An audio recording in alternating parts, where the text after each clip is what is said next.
இயேசு கிறிஸ்துவின் பிறப்பையொட்டிய நிகழ்ச்சிகள்.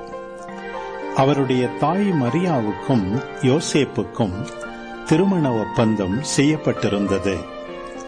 அவர்கள் கூடி வாழும் முன் மரியா கருவுற்றிருந்தது தெரிய வந்தது. அவர் தூய ஆவியால் கருவுற்றிருந்தார். அவர் கணவர் யோசேப்பு நேர்மையாளர்.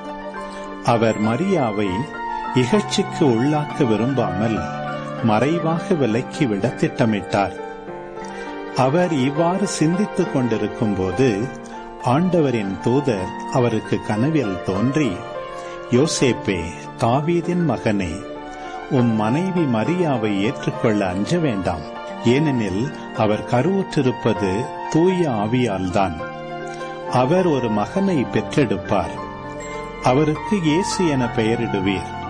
ஏனெனில் அவர் தம் மக்களை அவர்களுடைய பாவங்களிலிருந்து மீட்பார் என்றார். இதோ, கன்னி கருவுற்று ஓர் ஆண்மகவை பெற்றெடுப்பார். அக்குழந்தைக்கு இம்மானுவேல் என பெயரிடுவர் என்று இறைவாக்கினர் வாயிலாக ஆண்டவர் உரைத்தது நிறைவேறவே இவை யாவும் நிகழ்ந்தன. இம்மானுவேல் என்றால் கடவுள் நம்முடன் இருக்கிறார் என்பது பொருள். யோசேப்பு தூக்கத்திலிருந்து விழித்தெழுந்து ஆண்டவரின் தூதர் தமக்கு பணித்தவாறே தம் மனைவியை ஏற்றுக்கொண்டார்.